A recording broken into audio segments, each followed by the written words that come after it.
Hoy vamos a hablar de la mente narrativa.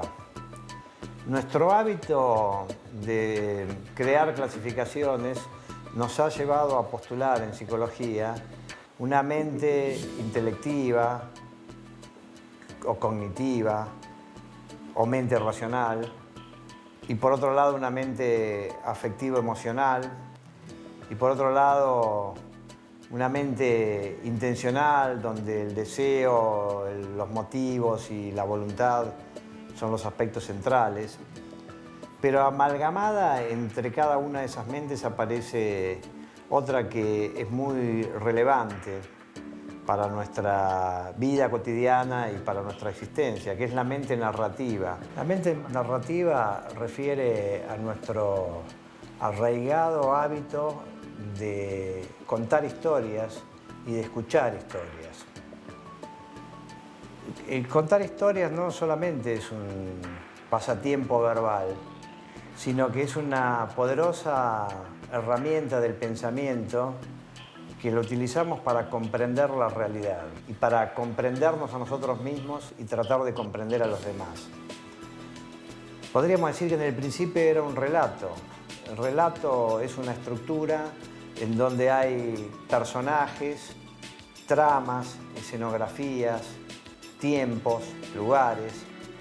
La estructura de todo relato comporta personajes, situaciones, lugares, tramas, escenografías, tiempos.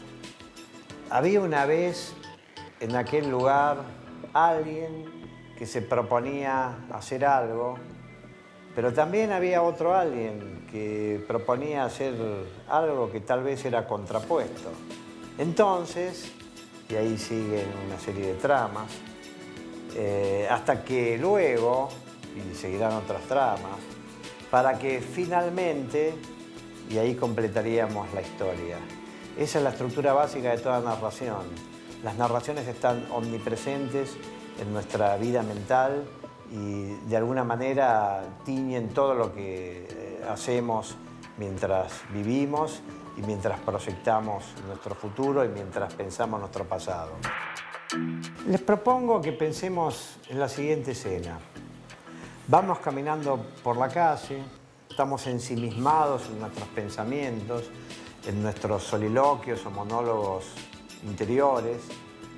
¿Pero en qué pensamos? ¿Acaso estamos elucubrando alguna historia? Quizás nos sentimos corriendo con algún transeúnte una imaginaria carrera de la cual solamente nosotros sabemos.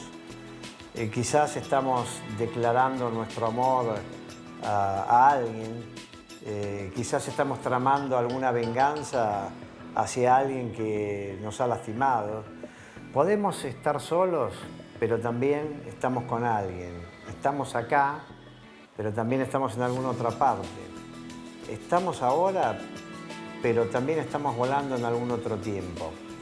Somos una especie de viajeros mentales, imaginando películas de las que somos a la vez autores, guionistas, directores, protagonistas, montajistas y espectadores.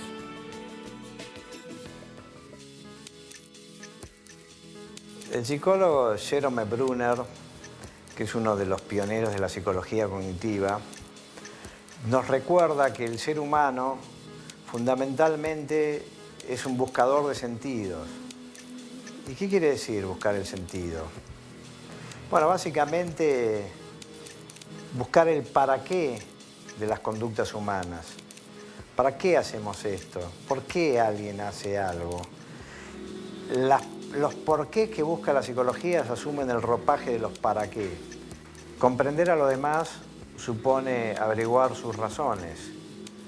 Ahora, uno de los modos particulares de entender las razones de los otros es entenderlos como si fueran los personajes de una historia en particular. Las razones de los demás resultan subsidiarias de quienes se supone que son. Entonces, para comprender las razones de los demás, los imaginamos a los demás como siendo determinado tipo de personajes. Así, conformamos nuestra vida mental pensando que existen otros que representan diferentes papeles. Así, entonces los otros se nos aparecen como ángeles, guardianes, protectores o compañeros de rutas existenciales o como jueces implacables que siempre nos están señalando algo o reclamando algo y así sucesivamente. Y es ante los demás puestos en esos roles, ante quienes nosotros imaginamos que desplegamos nuestra historia. Así, ante los demás, tal como nos los representamos, nosotros también representamos nuestros diferentes papeles y roles.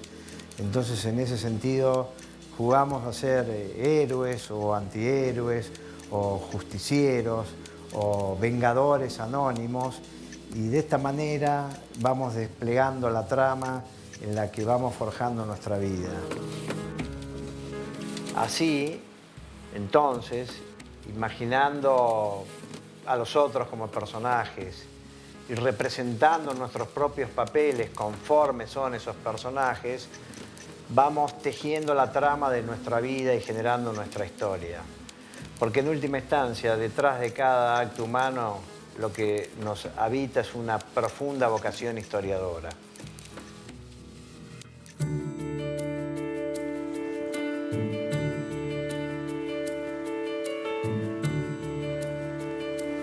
Fotos, mirando fotos. ¿Para qué sacamos fotos? ¿Para qué sacamos fotos si no tenemos la ilusión de volver a verlas? En realidad sacamos fotos como una manera de volver a vivir aquello que ya hemos vivido. El poeta argentino Antonio Porcia alguna vez dijo magistralmente: se vive con la esperanza de llegar a ser un recuerdo. De modo que nuestra vida es un poco dual. Hacemos lo que hacemos, pero también hacemos pensándolo como si hubiera una cámara que está filmando y ojos futuros van a ser testigos de eso que estamos viviendo. Esa pasión por llegar a ser un recuerdo de alguna manera despliega toda nuestra imaginería historiadora y narrativa. Vivir es filmar un poco, es una frase que alguna vez escuché y me quedó resonando y no deja de encerrar una gran verdad sobre nuestra mente narrativa y sobre nuestra existencia humana. De alguna manera vamos pensando en forjar una película que, bueno, guardaremos en la memoria y estará disponible por la eternidad porque alguien puede llegar a ser testigo de la misma. Y esa película, bueno, la hacemos con meticuloso detalle. Y no solamente que la hacemos pensando hacia el futuro, sino que incorporamos el pasado, porque el pasado también de alguna manera lo vamos seleccionando como si fuéramos el director o el montajista de esa trama. Y bueno, y eso sería una especie de legado que queremos disponer para algún otro en algún otro momento. De modo que, parafraseando la sentencia de Porcia, se vive con la esperanza de llegar a ser un relato que fundamentalmente es creado nosotros, pero está dirigido a otro.